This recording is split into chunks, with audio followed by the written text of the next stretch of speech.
Salut l'équipe asymétrique et bienvenue dans le macro crypto du 6 février 2024. On regarde tout de suite les fondamentaux du Bitcoin.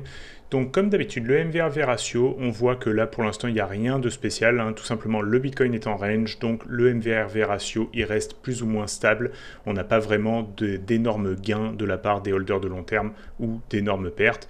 Donc on reste sur une stabilité à ce niveau-là. Le NUPL, donc lui, il est en train de dégonfler petit à petit, ce qui veut dire que là, on a réussi à trouver le point haut de notre zone de surchauffe en allant chercher les 48 000 $ sur le Bitcoin. Pour ce qui est du SOPR, on peut voir qu'il a légèrement dégonflé depuis qu'on a eu le petit top sur les 48 000 $. Donc là, pour l'instant, on est toujours dans des zones qui sont tout à fait acceptables. Tant qu'on ne passe pas au-dessus des 6, pour moi, il n'y a pas d'énorme surchauffe sur le marché crypto. On va aller regarder les niveaux de liquidation. On peut voir que les liquidations à un jour, c'est assez équilibré des deux côtés. On a à peu près 1 240 millions à aller chercher si on descend vers les 41 000. Et si on monte vers les 44-45 000, on aura 925 millions à aller chercher. Donc, plutôt équilibré au niveau des liquidations. Pour l'instant, le Bitcoin est en range. La plus grande probabilité, c'est qu'on va continuer à jouer les bornes du range avec parfois un petit fake out, soit au nord, soit au sud, pour aller chercher les liquidations et les stops de toutes les personnes qui avaient mis leur stop à des endroits évidents. Pour ce qui est du Google Trends, on peut voir que l'intérêt continue de diminuer sur les cryptos. Donc on a eu le gros pic d'intérêt avec les ETF et là on est en train de diminuer. Donc pour l'instant on est un petit peu dans le creux de la vague. Le narratif qui était en cours est passé. Et maintenant, quel va être le prochain narratif? Donc on a potentiellement l'ETF sur ETH, mais là c'est un peu moins une surprise parce qu'on a déjà eu un précédent. Donc oui, ça peut faire venir de la spéculation, mais en même temps, c'est un petit peu moins plébiscité et c'est moins une nouveauté que l'ETF qu'il y a eu sur le Bitcoin. Et après, il va falloir voir les autres narratifs qui vont venir. Donc on a le halving qui potentiellement est un narratif et on peut voir s'il y a d'autres narratifs. On va pouvoir voir s'il y a d'autres narratifs qui sont en train de se greffer aussi sur les cryptos par la suite. Ensuite, si on y va sur les graphiques, on va commencer par la Bitcoin dominance. Donc la Bitcoin dominance, on peut voir qu'elle est toujours dans sa zone de top. Pour moi, on est vraiment arrivé sur le point de pivot. Donc là, on est allé chercher les 54. Depuis, on n'a fait que de retracer sur ces niveaux. À mon avis, on continue de consolider ici et on va certainement avoir les alts qui vont venir reprendre des parts de marché par rapport au BTC. Du moins pendant la période de latéralisation. Après, si on repart en boule sur le BTC par la suite, peut-être qu'il y aura une petite recrudescence, mais à mon avis, ça va descendre pendant un bon petit moment, peut-être aller rechercher la zone des 40 à 50, des 46 à 50, pardon, et pourquoi pas rebondir par la suite dans une deuxième phase où on aurait une performance du Bitcoin à nouveau à l'approche du halving ou un petit peu après le halving. Pour ce qui est du total, on peut voir que le total, il reste toujours plus ou moins pareil. Donc on est allé chercher les liquidations sur le BTC au nord et au sud. Et le total, il réagit plus ou moins en ligne avec ça. On a cette grosse zone qu'on avait dessinée la dernière fois qui, elle, va toujours faire résistance. Pour l'instant, on stagne à l'intérieur.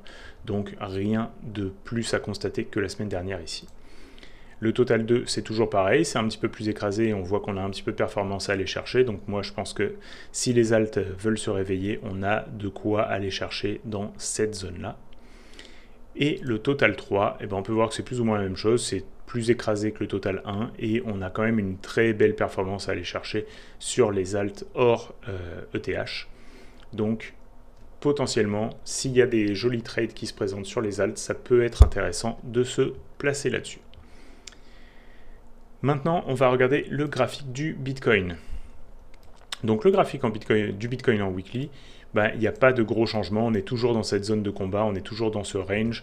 Si on se place maintenant en daily, on peut voir que les bornes du range, elles sont très très visibles. Donc on va avoir cette borne ici en bas et cette borne ici en haut. Moi je considère que ça, c'était vraiment une déviation pour aller chercher les stops et les liquidations.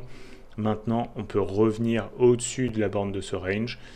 Moi, je ne serais pas étonné qu'on continue à faire du ping-pong entre les deux bornes du range pendant un bon moment, jusqu'à ce que ça commence à désespérer un petit peu les investisseurs qui ont envie tout simplement de voir le prix bouger et qui pour l'instant sont dans un range, et donc c'est un petit peu l'ennui.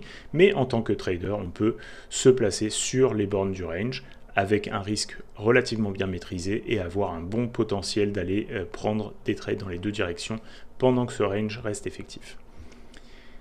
Si on se replace en weekly maintenant pour aller voir l'ETH contre le BTC, donc encore une fois, on est repassé au-dessus de la trendline. On a été rejeté. Moi, je pensais que ça allait venir rechercher potentiellement ici en dessous pour aller liquider tout le monde, mais ça a l'air de tenir dans cette zone-là. Donc, on va voir ce qui va se passer. Moi, j'attends vraiment que l'ETH reprenne de la performance par rapport au Bitcoin. Ça pourrait sonner une petite alt season qui serait intéressante. Pour l'instant, c'est pas dans le graphique.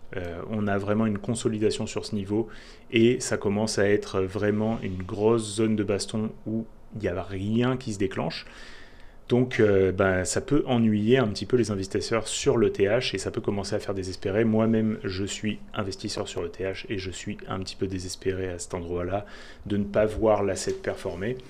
Donc ça commence à user le mental et ça peut être un bon signe justement qu'on approche d'une résolution de cette situation. L'ETH contre l'USD, lui, pour l'instant, il reste en tendance haussière et on voit qu'il fait un peu comme le Bitcoin, il est dans une zone de consolidation. Mais c'est un petit peu plus solide que le Bitcoin. On voit que ça n'a pas autant swingé dans cette zone de consolidation. Si on va sur le daily, on voit que là, on n'est pas allé rechercher en dessous, donc on n'est pas allé chercher les liquidations, et on commence à faire un petit pattern en W, donc ça c'est intéressant. Pour l'instant, on n'est toujours pas sorti de cette zone de consolidation. Il faudrait vraiment qu'on s'affranchisse de la zone des 2600, et ce n'est pas encore le cas. Mais il y a des bonnes chances de pouvoir le faire, mais on voit vraiment ici que dans les mèches, ça risque d'être une zone de baston qui va durer un petit peu longtemps. Et puis je voulais présenter quelques alts qui semblent intéressantes. Déjà, je voulais vous présenter ADA contre le BTC. Donc lui, il a réussi à repasser de l'autre côté de sa trendline baissière, et là on voit qu'il commence à faire des jolies structures haussières par rapport au BTC, donc là ça me pousse à commencer à m'intéresser à cet actif. Là on est sur le bas d'une zone de range précédente, donc là on voit qu'à chaque fois c'est venu rechercher en dessous, c'est reparti au-dessus, et que ça a fait plutôt résistance sur cette borne-là, et potentiellement support sur cette zone-là. Là on est pour l'instant sur cette zone de support, donc ça peut être intéressant de commencer à se positionner ici, garder des cartouches si jamais ça va plus bas, mais pour l'instant la structure semble avoir changé.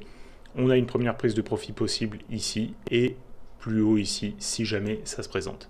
Si on regarde contre l'USDT, et ben là moi je trouve que c'est plutôt joli. On a les VWAP ancrés qui viennent des sommets précédents, et on voit qu'on est passé par-dessus la première de ces VWAP ancrés, donc là maintenant elle peut agir comme un support, et on a en plus ici un support technique au niveau de là où le prix a rebondi plusieurs fois auparavant. Donc il y a un très bon potentiel à se positionner sur cet endroit-là, et pourquoi pas aller chercher la prochaine VWAP et celle d'encore après pour prendre des profits. Ensuite, j'avais Blur contre le BTC. Donc Blur contre le BTC, ce qui est intéressant, c'est qu'il a commencé à faire une très très jolie structure. Donc il a retourné sa structure baissière et ça commence à être haussier. Et en plus de ça, Blur, c'est quand même une place de marché NFT qui commence à prendre beaucoup de poids par rapport à OpenSea. Donc ça peut être intéressant s'il y a un retour d'intérêt sur les NFT par la suite. Et là, on voit que contre l'USDT, il commence à faire un très très joli pattern. On arrive vers une zone de potentielle résistance. Donc là, il faut faire attention si on veut se positionner sur cette zone-là. En tout cas, si jamais on se positionne, il ne faudra pas y aller avec la somme totale qu'on veut investir, mais peut-être commencer à s'intéresser à faire un DCA sur cette zone-là. Mais on peut voir qu'une fois qu'on aura dépassé potentiellement cette zone-là, il n'y aura plus aucune résistance, et là ça va être très très intéressant quand on va arriver en découverte de prix. Donc moi c'est vraiment un token que j'ai envie de rajouter dans ma sacoche pour le trader sur un petit peu plus long, voire pour le cycle au complet s'il y a quelque chose à aller faire avec ça. Bien sûr, s'il redescend dans cette zone de breakout du W, là ça peut être un beau cadeau à se faire d'en prendre aussi une petite position. Et maintenant, je vais vous présenter aussi AGIX contre le BTC. Donc AGIX contre le BTC, pour moi, là, il a vraiment fait son gros retracement, plus ou moins de 50%, j'imagine, même peut-être plus, peut-être même de 78%. Donc voilà, 80%. Donc là, on a eu notre beau retracement de 80%. Il commence à changer sa structure tranquillement. Donc ça, c'est très intéressant. On voit que là, dans ces mèches-là, il commence à trouver sa zone de support. Donc pour moi, ça vaut le coup de commencer à s'y réintéresser. On a en plus de ça le Z-score qui a commencé à nous afficher du vert. Donc là, on est vraiment sur des grosses déviations standards par rapport à ce qui s'est passé précédemment. Donc pour moi, il faut commencer à se réintéresser sur Agix, qui en plus est un play d'intelligence artificielle. Donc s'il y a un retour de l'intelligence artificielle comme narratif, ça peut être très intéressant. Et là, si on le regarde comparé à l'USDT, c'est moins bon que par rapport au BTC. Donc on peut voir que oui, on a eu le gros retracement, on a déjà eu le W et la performance est revenue. Là, on a retracé encore une fois, on a commencé à faire des mèches ici, donc on peut avoir potentiellement un support ici. Mais on voit que la performance est limitée, d'aller rechercher les chapeaux qui sont ici. Donc pour l'instant, c'est plutôt des trades d'un petit peu plus court terme peut-être sur Agix, qui peuvent quand même durer quelques mois, mais c'est pas forcément l'actif qui va nous donner les énormes multiplicateurs. Mais ça peut être quand même un trade sympathique et plutôt probable par rapport à sa position contre le BTC en ce moment, et à son graphique qui semble avoir retrouvé de l'intérêt contre l'USDT. Et puis on a SUI contre le BTC. Donc lui, c'est un petit peu comme Blur. Moi, j'aime bien le graphique ici. On voit qu'on était en tendance baissière. On a retrouvé un petit W. On commence à faire un beau grind haussier. Et on a, à partir de ce niveau-là, plus aucune résistance. Donc si ça dépasse ici, là, on se retrouve en découverte de prix. Et ça peut être vraiment des gros multiplicateurs qui arrivent.